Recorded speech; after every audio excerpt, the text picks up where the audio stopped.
نحمده ونصلي على رسوله الكريم اما بعد فاعوذ بالله من الشيطان الرجيم بسم الله الرحمن الرحيم رب اشرح لي صدري ويسر لي امري واحلل عقدة من لساني يفقهوا قولي ورب زدني علما اللهم فقهنا في الدين اللهم انا نسألك حبك وحب من يحبك والعمل الذي يبلغنا حبك اللهم ارزقنا اخلاص الہی آمین۔ لیسن نمبر 197 سورۃ النمل آیت نمبر 45 to 59 انشاءاللہ۔ سورۃ النمل کی شروعات فرعون کی سرکشی سے ہوئی، اس کے بعد سلیمان علیہ السلام کی شکر گزاری اور ملکہ سبا کی سلامت روی کے واقعات کے بیان کے بعد اب آئندہ دو مزید قوموں کے حال بتائے جا رہے ہیں۔ جن دو قوموں کا ذکر کیا جا رہا ہے وہ عربوں سے قریب تھیں، تاکہ مکہ والوں کو قریب کے واقعات سے بھی سمجھایا جائے۔ پچھلے واقعات مصر اور فلسطین سے تعلق رکھتے تھے اور یہ واقعات خود ان کے ملک سے تعلق رکھتے ہیں۔ پچھلے واقعات میں خصوصاً بادشاہوں کا کردار بتایا گیا اور ان دو واقعات میں اقوام کا کردار سامنے آئے گا، یعنی اب جو لیسن ہم پڑھیں گے اس میں دو اقوام کا ذکر آئے گا۔ ان واقعات میں خاص بات یہ سمجھائی جائے گی کہ حکومت اور اقتدار جب ماننے والوں کے پاس آتا ہے تو وہ کیا کرتے ہیں، اور حکومت اور اقتدار جب نہ ماننے والوں کے پاس آتا ہے تو وہ کیا کرتے ہیں۔ ماننے والے یعنی ایمان لانے والے، اور نہ ماننے والے کیا کرتے ہیں یعنی کفار کیا کرتے ہیں۔ دو قوموں کے بارے میں آپ پڑھیں گے، قوم سمود کے بارے میں اور قوم لوط کے بارے میں۔ قوم سمود دنیاوی اعتبار سے بڑی اسٹرانگ قوم تھی اور قوم لوط سرکش قوم تھی۔ ہم سب جانتے ہیں کہ وہ ایک بہت بڑے کبیرہ گناہ میں مبتلا تھی۔ تو ایک کمپیریزن آپ کے سامنے رکھا جا رہا ہے کہ ایمان کا رویہ اصلاح کرنا ہے اور کفر اور تکبر فساد کا ذریعہ بنتا ہے۔ کیوں کمپیریزن کروایا جا رہا ہے؟ عربی کا ایک مشہور مکالمہ ہے، اشیاء اپنی ازداد کے ساتھ پہچانی جاتی ہیں، یعنی جب آپ کے سامنے کمپیریزن رکھا جاتا ہے تو بات کا سمجھنا آسان ہوتا ہے۔ اللہ سبحانہ تعالیٰ فرماتے ہیں وَلَقَدْ أَرْسَلْنَا، اور البتہ تحقیق بھیجا ہم نے۔ یہاں پر وَلَقَدْ میں دو تاکید ہیں، لام تاکید اور قد، یعنی یقینی طور پر بھیجا ہم نے، الی ثمودا، سمود کی طرف۔ سمود کو اصحاب الحجر بھی کہا گیا قرآن پاک میں۔ اخاہم، ان کے بھائی، صالحا، صالح علیہ السلام کو۔ صالح علیہ السلام کو ان کا بھائی کہا جا رہا ہے، یہ ان کے قومی بھائی تھے، یعنی ایک جگہ رہنے والے بھی آپس میں بھائی بھائی ہوتے ہیں، تو بالکل اسی طرح سے صالح علیہ السلام چونکہ وہیں کے رہنے والے تھے اس لیے اس قوم کا بھائی کہا جا رہا ہے۔ وَلَقَدْ أَرْسَلْنَا إِلَىٰ ثَمُودَ أَخَاهُمْ صَالِحًا، اور البتہ تحقیق بھیجا ہم نے سمود کی طرف ان کے بھائی صالح علیہ السلام کو۔ صالح علیہ السلام بہت ہی انٹیلیجنٹ تھے، بہت زیادہ سمجھدار اور عقل مند انسان تھے، اور ایک نوبل فیملی سے تعلق رکھتے تھے، بہت ہی معزز خاندان سے ان کا تعلق تھا، بااثر شخصیت کے مالک بھی تھے۔ اللہ تعالیٰ نے ایک ایسے انسان کو چنا جو اثر و رسوخ رکھتا تھا۔ اب انہوں نے اپنی قوم سے کیا کہا؟ انی اعبدوا اللہ، یہ کہ عبادت کرو اللہ کی، فاذا ہم، تو دفعتاً وہ، فریقانی، دو فریق تھے، یختصمون، جھگڑ رہے تھے، یعنی آپس میں جھگڑا کر رہے تھے۔ دو گروہ بن گئے جیسے ہی توحید کا میسج ان کو ملا۔ ویسے بھی یہ ہر قوم کا وتیرہ ہے کہ جب ان کے سامنے پیغمبر اللہ کا میسج رکھتے ہیں تو یہ دو گروہوں میں بٹ جاتے ہیں، ایک ماننے والے اور دوسرے نہ ماننے والے۔ قال یا قومی، اس نے کہا اے میری قوم، لم تستعجلون، کیوں تم جلدی مانگ رہے ہو، بالسیئۃ، برائی کو۔ یہ لوگ عذاب مانگ رہے تھے تو اسی بات کا ذکر پیغمبر کر رہے ہیں۔ قبل الحسنہ، بھلائی سے پہلے، اور یہاں پر بھلائی سے مراد استغفار ہے، آپ دیکھیں تو پیغمبر کا انداز تبلیغ کتنا مؤثر ہے. یہ کہہ رہے ہیں کہ اے میری قوم، کیوں تم جلدی مانگ رہے ہو برائی کو بھلائی سے پہلے. لولا تستغفرون اللہ، کیوں نہیں تم بخشش مانگتے اللہ سے، لعلکم ترحمون، تاکہ تم رحم کیے جاؤ. اگر کچھ مانگنا ہے تو بخشش مانگو، اپنے اس شرک کی، اپنے کفر کی اور اپنے اس انکار کی. اچھا، یہاں جو میں نے آپ کو الحسنہ سے مراد استغفار کا کہا، وہ اس لیے کیونکہ آگے ہی پیغمبر اپنی بات کو واضح کر رہے ہیں. لولا تستغفرون اللہ لعلکم ترحمون. نہ ماننے والے نبی کی ہر بات کو جھوٹا سمجھتے ہیں.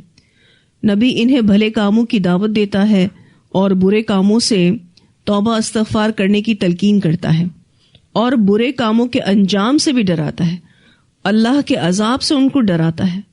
لیکن یہ متکبر لوگ نبی سے یوں کہنے لگے کہ اگر تم سچے ہو تو اب تک وہ عذاب ہم پر کیوں نہیں آیا جس کی تم دھمکی دیتے ہو. تو صالح علیہ السلام اپنی قوم کو سمجھا رہے ہیں کہ اگر تمہیں مانگنا ہے تو اللہ سے بخشش مانگو. تم برائی مانگ رہے ہو، تم عذاب میں جلدی کر رہے ہو، مانگو اللہ سے، تو مغفرت مانگو، اس کی رحمت کو مانگو. لیکن وہ ان باتوں پر متوجہ نہیں ہوتے تھے. قولوا، انہوں نے کہا، اطیرنا بک، ہم برا شگون لیتے ہیں تیرے ساتھ، وبمن، اور ان کے جو معاکا تیرے ساتھ ہیں. اطیرنا کا جو لفظ ہے طیر سے ہے، پرندے کو کہتے ہیں.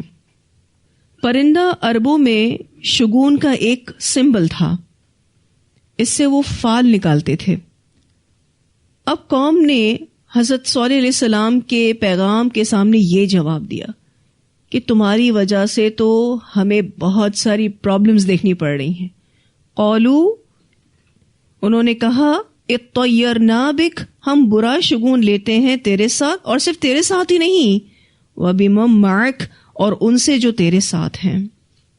اس حصے کے مفسرین دو معنی کرتے ہیں. پہلا معنی کہ جب سے تم نے نبوت کا دعویٰ کیا ہے ہم پر کوئی نہ کوئی مصیبت آتی رہتی ہے. یعنی قوم کے لوگوں نے، آپ دیکھیے صالح علیہ السلام کو کیا جواب دیا. کہا، تم تو ہمارے لیے بدشگونی لائے ہو، تم اور تمہارے ساتھ جو بھی ہیں ہمارے لیے منوس ہیں. دوسرا معنی کہ پہلے ہم سب ایک قوم تھے، تم نے آ کر ہمارے درمیان جدائیاں ڈال دی ہیں، ہماری زندگی کو اجیرن بنا دیا ہے. یہی اعتراض تھا نا مشرکین مکہ کو نبی اکرم صلی اللہ علیہ وسلم پر. جب رسول اللہ صلی اللہ علیہ وسلم نے تبلیغ کی تو انہوں نے کہنا شروع کر دیا کہ یہ کیسی تبلیغ ہے، یہ کیسی دعوت ہے کہ بھائی بھائی سے جدا ہو رہا ہے، بچے ماں باپ سے جدا ہو رہے ہیں، یا پھر ماں باپ بچوں سے جدا ہو رہے ہیں. یہ تو رشتے ناتوں کو کاٹ رہا ہے. تو یہی کچھ قومیں سمود نے اپنے نبی صالح علیہ السلام کو کہا. اب دیکھیے انسان کی عقل کو کیا ہو جاتا ہے کہ وہ اچھائی کی پہچان نہیں رکھتا. یہ سب کہنے والے ایلیٹس تھے، سب پیسے والے لوگ تھے، اور عوام آپ کو پتہ ہے نا ایسے ہی لوگوں کی پیروی کرتی ہے. یہ بڑے کامیاب لوگ تھے، پڑھے لکھے لوگ تھے، سمجھدار لوگ تھے، دنیاوی اعتبار سے بہت ترقی یافتہ تھے. اب قوم کی سمجھدار لوگ شگون لے رہے ہیں کہ ہم تو تمہیں منوس سمجھتے ہیں، نعوذ باللہ. قال، کہا، طائرکم، تمہارا شگون، عند اللہ، اللہ کے پاس ہے. خیر اور شر تو اللہ کے پاس ہے جو انسانوں کے اپنے کیے کے نتیجے میں آتا ہے. بل انتم، بلکہ تم، قوم، ایک گروہ ہو، تفتنون، تم آزمائے جا رہے ہو. خیر اور شر تو اللہ کی طرف سے، اور اسپیشلی شر اس کو پہنچتا ہے جو برے کام کرتا ہے، کیونکہ انسان اپنے کیے کا بدلہ دنیا میں بھی پاتا ہے اور آخرت میں بھی پائے گا. جو برا کرے گا اس کا برا بدلہ اسے دنیا میں بھی ملے گا اور آخرت میں بھی ملے گا. جو اچھا کرے گا اس کا اچھا بدلہ اسے دنیا میں بھی ملے گا اور آخرت میں بھی ملے گا. بل انتم قوم تفتنون کے مفسرین دو معنی کرتے ہیں. کہتے ہیں کہ اس ٹیکسٹ کے دو معنی ہیں. پہلا معنی، تم پر جو وقتاً فوقتاً آزمائشیں آتی ہیں تو یہ تمہاری تنبیہ کے لیے ہیں، تمہیں وارن کرنے کے لیے ہیں، تمہیں مزید سنبھلنے کا موقع دیا جاتا ہے، تمہیں مہلت دی جاتی ہے، شاید تم سنبھل جاؤ، شاید تم سدھر جاؤ۔ پھر یہ کہ جیسے ہم نے آیت میں پڑھا، آیت نمبر 45، فَإِذَا هُمْ فَرِيقَانِ يَخْتَصِمُونَ، یہ دو گروپس میں بٹ گئے تھے، ایک گروپ ماننے والوں کا تھا، ایک گروپ نہ ماننے والوں کا تھا۔ تو اس میں تمہاری آزمائش ہو رہی ہے کہ تم حق کا ساتھ دیتے ہو یا باطل کا ساتھ دیتے ہو۔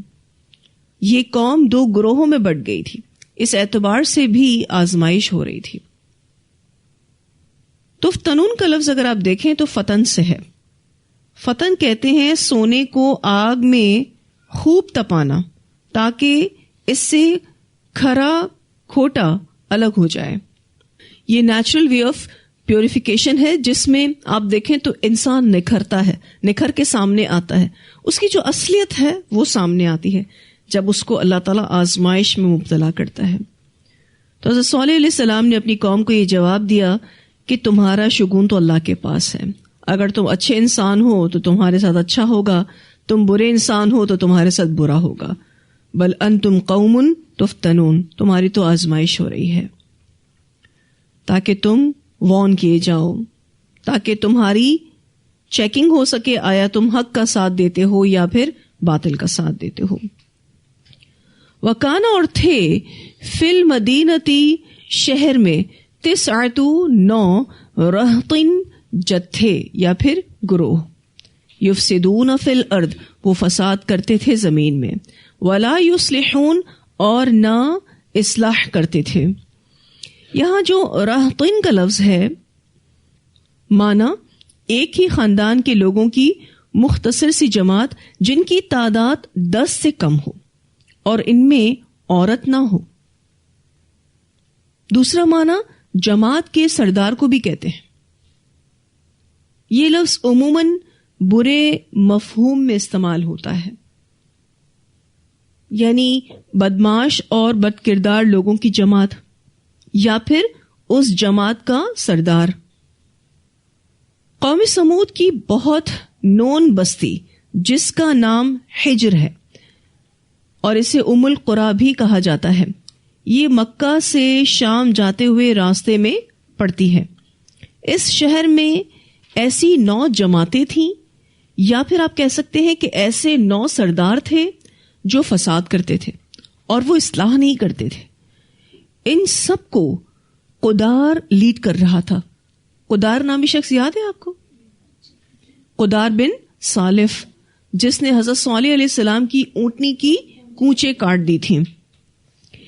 یہ جو 9 سردار تھے نا، بدماشوں کے سردار، ٹھیک ہے، اوباش قسم کے، بد کردار قسم کے لوگ۔ اسی لیے آپ دیکھیے قرآن پاک میں رہطن کا لفظ استعمال ہوا ہے، جہاں یہ 9 ٹیمز کا معنی دے رہا ہے، 9 جماعتوں کا معنی دے رہا ہے، وہ جماعتیں بھی اچھے کام نہیں کرتی، بدماش قسم کے لوگوں کی جماعت، یا پھر 9 سردار۔ یہ آپ سوچیں کتنے بدماش ہوں گے، بدماشوں کے بدماش، ٹھیک ہے نا۔ ان سب کو لیڈ کر رہا تھا قدار، اور باقی جو 8 بچتے ہیں نا وہ اس کے سپورٹیو تھے۔ اللہ تعالیٰ فرماتے ہیں، اور تھے شہر میں 9 جتھے، 9 گروہ جو زمین میں فساد کرتے تھے اور وہ اصلاح نہیں کرتے تھے۔ قولوا، انہوں نے کہا، اب ان سب نے پلان کیا، انہوں نے کہا، تقاسموا، قسم کھاؤ، باللہ، اللہ کی، لنبیتنہ، البتہ ہم ضرور رات کو حملہ کریں گے اس پر، وَأَهْلَهُ، اور اس کے گھر والوں پر۔ لنبیتنہ میں کتنی تاکیدیں ہیں؟ ایک لام تاکید، پھر نون مشدد، یعنی ضرور بضرور ہم رات کو حملہ کریں گے اس پر، یعنی صالح پر۔ یہ لفظ بیتون سے ہے، رات کو کوئی کام کرنا۔ لنبیتنہ، البتہ ہم ضرور رات کو حملہ کریں گے اس پر، یعنی صالح علیہ السلام پر۔ وَأَهْلَهُ، اور صرف صالح پر نہیں، اس کی پوری فیملی پر، اس کے گھر والوں پر، تاکہ گھر والوں میں سے کوئی نہ بچے اور ہمیں قصاص نہ دینا پڑے۔ ثم، پھر، لنقولن، البتہ ہم ضرور کہیں گے، لولیہ، اس کے سرپرست سے، یہاں پر ولی خون کے وارث کو کہا گیا ہے، یعنی پھر جو قصاص لے سکتا ہے یا جو ریلیٹو ہو، کلوزسٹ ریلیٹو. ما شہدنا، نہیں دیکھا ہم نے یا ہم نہیں موجود تھے، مہلکہ ہلاکت کے وقت یا پھر ہلاکت کی جگہ، اہلی اس کے خاندان کی، وَإِنَّا لَصَادِقُونَ اور بے شک ہم البتہ سچے ہیں. ایکچولی جب قدار نے صالح علیہ السلام کی اونٹنی کو زخمی کر دیا تو صالح علیہ السلام نے کہا کہ اب 3 دن کے بعد عذاب آئے گا. لوگوں نے اس کو معمولی سی وارننگ سمجھا اور کہا کہ ہم صالح اور اس کی فیملی کو ختم کر دیتے ہیں تاکہ یہ قصہ ہی تمام ہو جائے. تو ان 9 بدماشوں نے صالح علیہ السلام کو مارنے کی پلاننگ کی.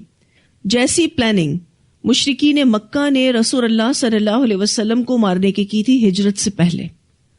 قریش مکہ نے تو صرف رسول اللہ صلی اللہ علیہ وسلم کو مارنے کی پلاننگ کی تھی نا، لیکن یہاں ان بدماشوں نے حضرت صالح علیہ السلام کے ساتھ ساتھ ان کی پوری فیملی کو ختم کرنے کی پلاننگ کی تھی. یہ زیادہ بڑے بدماش تھے. اب صالح علیہ السلام کے ساتھ تھے بھی بہت ہی تھوڑے لوگ. یہ تو ہر دور کا معاملہ رہا ہے نا کہ اہل ایمان کم ہی ہوتے ہیں، اور یہ 9 سردار تھے اور ان کا بہت بڑا جتھا تھا، لیکن ایمان والوں کا بھی ایک روب ہوتا ہے، بے شک وہ تعداد میں کم ہوں. وہ صالح علیہ السلام کو بزدلوں کی طرح قتل کرنے کا پلان بنا رہے تھے کہ ہم راتوں رات جائیں گے اور اس طرح سے اس کو قتل کریں گے کہ اس کی فیملی میں سے کوئی نہ بچے تاکہ ہمیں قصاص نہ دینا پڑے. اور اگر صالح علیہ السلام کے ولی ہم سے کوئی بات پوچھیں گے تو ہم کہہ دیں گے کہ ہم موقع پر موجود ہی نہیں تھے، ہمیں کیا معلوم کون قتل کر کے گیا ہے. بس انہوں نے قسمیں کھائیں اور پوری فیملی کو قتل کرنے کا پلان کیا. اور دوسرا انہوں نے یہ بھی کہا کہ ہم اپنے جرم کا اعتراف بھی نہیں کریں گے، کوئی بھی ہم میں سے یہ ایکسیپٹ نہیں کرے گا کہ ہم نے قتل کیا ہے، اور سب قسم کھاؤ اس پر. اس آیت میں آپ دیکھیں تو نبی اکرم صلی اللہ علیہ وسلم کو اللہ تعالیٰ تسلی دے رہے ہیں کہ مکہ والے آپ کی جان لینے کی سازش کر رہے ہیں. تو جس طرح سے اللہ تعالیٰ نے حضرت صالح علیہ السلام کو اور اہل ایمان کو بچایا، اللہ آپ کی بھی مدد کرے گا. ایک اور طلب بات آپ یہ دیکھیے کہ اس آیت کے آخر میں وہ کیا کہہ رہے ہیں، وَإِنَّا لَصَادِقُونَ اور بے شک ہم البتہ سچے ہیں. یعنی جھوٹ بولنے کے بعد وہ کیا کہیں گے، ہم سچے ہیں. یہ کام کتنے لوگ کرتے ہیں؟ پتا ہوتا ہے کہ جھوٹ بول رہے ہیں، لیکن جھوٹ بول کر کیا کہتے ہیں کہ ہم سچ بول رہے ہیں.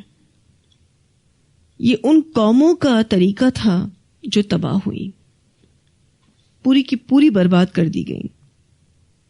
وَمَكَرُوا اور انہوں نے چال چلی، مکرن ایک چال. مکر کہتے ہیں خفیہ تدبیر کو.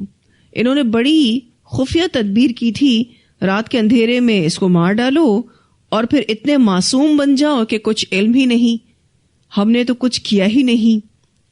تو اللہ تعالیٰ فرماتے ہیں اور انہوں نے چال چلی ایک چال، وَمَكَرْنَا اور ہم نے بھی تدبیر کی، مکرن ایک تدبیر، وَهُمْ لَا يَشْعُرُونَ اور وہ شعور نہیں رکھتے تھے.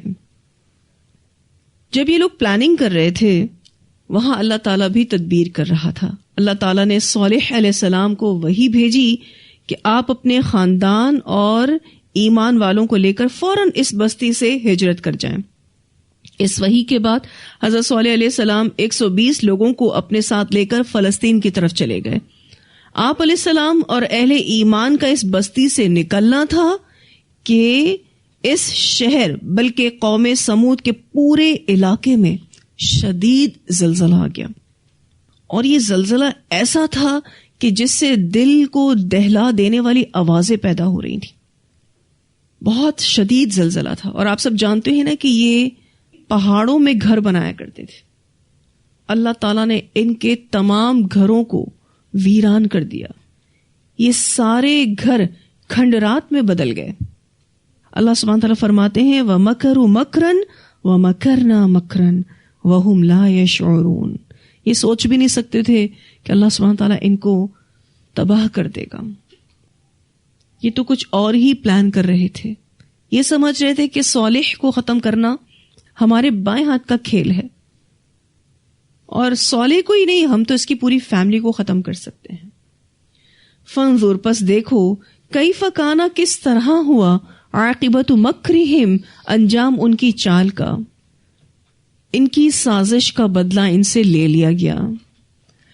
انا بے شک ہم نے دمرناہم ہم نے تباہ کر کے رکھ دیا ان کو وقومہم اور ان کی قوم کو اجمعین سب کے سب کو. لیڈرز کے ساتھ فالوورز بھی ختم کر دیے گئے.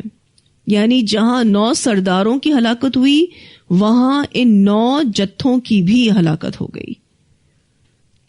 اللہ سبحانہ تعالیٰ نے یہاں پر واضح طور پر بتا دیا کہ ہم نے ان کا صفایا کر دیا. یہ جو لفظ ہے نا دمرناہم، دمر سے ہے، صفایا کر دینا، تباہ و برباد کر دینا. یہ پوری کی پوری قوم تباہ ہو گئی. صرف 9 سرداروں کو ہی نہیں، اس قوم کے تمام لوگوں کو اللہ تعالیٰ نے جو ان 9 سرداروں کی اندھی تقلید کرتی تھی ختم کر دیا. اس سے کیا پتہ چلتا ہے کہ کسی کی بھی پیروی کرتے وقت سوچ لینا چاہیے کہ وہ ہمیں کس طرف لے کر جا رہا ہے. فَتِلْكَ بُيُوتُهُمْ خَاوِيَةً تو یہ ان کے گھر ہیں خالی، گرے ہوئے، تباہ شدہ، بِمَا ظَلَمُوا بوجہ اس کے جو انہوں نے ظلم کیا. یہاں اللہ تعالیٰ نے واضح طور پر بتا دیا کہ نافرمانی کر کے کوئی نہیں بچ سکتا. ان فی ذالک یقیناً اس میں لآیتن البتہ ایک نشانی ہے لقوم یعلمون اس قوم کے لیے جو علم رکھتی ہو. تو اللہ تعالیٰ کی نافرمانی کوئی معمولی جرم نہیں ہے. جو بھی اللہ کی نافرمانی کرے گا وہ بچے گا نہیں. وَأَنْجَيْنَا الَّذِينَ آمَنُوا اور نجات دی ہم نے ان لوگوں کو جو ایمان لائے. وَكَانُوا يَتَّقُونَ اور وہ ڈرتے تھے یا پھر پرہیزگاری اختیار کرتے تھے. بچنے کے لیے ایمان اور تقوی ضروری ہے. جیسا کہ میں نے آپ کو بتایا کہ یہ 120 لوگ تھے جو بچائے گئے. ایک تفسیر کے مطابق یہ 4000 لوگ تھے. اللہ بہتر جانتا ہے کہ یہ کتنے تھے یہ تھوڑے سے ہی. یہ سارے کے سارے بچا لیے گئے اور باقی پوری کی پوری قوم کو جو بہت مضبوط قوم تھی تباہ و برباد کر دی گئی. قوم سمود کے بارے میں جو ابھی ہم نے پڑھا یہ برائی طلب کرتے تھے. جیسا کہ آیت نمبر 46 میں آتا ہے پیغمبر نے خود کہا کہ تم کیوں جلدی عذاب مانگتے ہو. یہ بات ہم بارہا پڑھ چکے ہیں کہ دعاؤں سے انسان پہچانا جاتا ہے. یہ جو دعا مانگ رہے تھے یہ اپنے حق میں بہت بری دعا مانگ رہے تھے. اور آپ کو پتہ ہے ایسی دعا وہ کیوں مانگ رہے تھے؟ وہ جسٹ پیغمبر کی مخالفت میں اپنے لیے عذاب مانگ رہے تھے. پیغمبر کی ضد میں اپنے لیے برائی مانگ رہے تھے. یا یہ بھی ہو سکتا ہے کہ یہ پیغمبر کا مذاق اڑانے کے لیے ایسی دعائیں مانگ رہے تھے.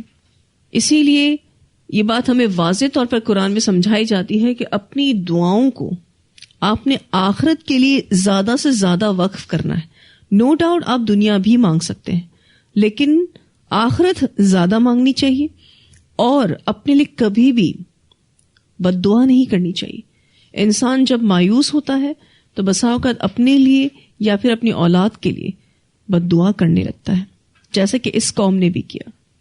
یہاں یہ قوم تو نو ڈاؤٹ ضد میں آ کر، اکڑ میں آ کر اور اسی طرح سے مخالفت میں آ کر اس طرح کی دعا کر رہی تھی.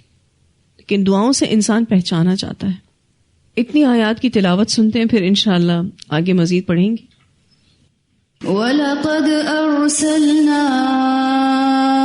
إِلَى ثَمُودَ أَخَاهُمْ صَالِحًا أَنِ اعْبُدُوا اللَّهَ فَإِذَا هُمْ فَرِيقَانِ يَخْتَصِمُونَ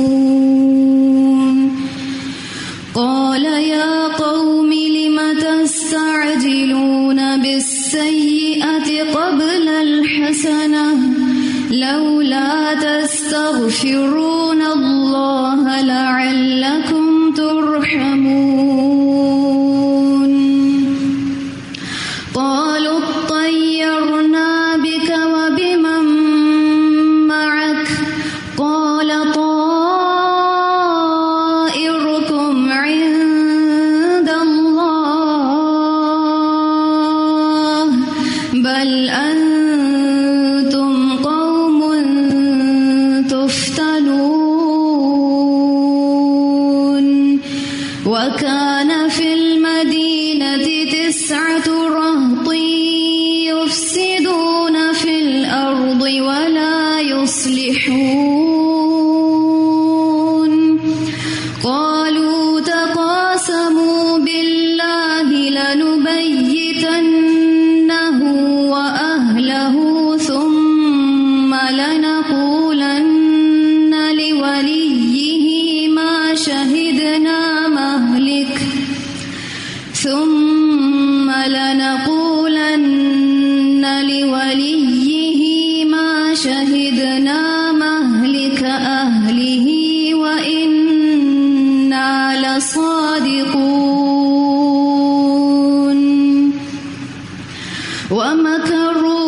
مكرا ومكرنا مكرا وهم لا يشعرون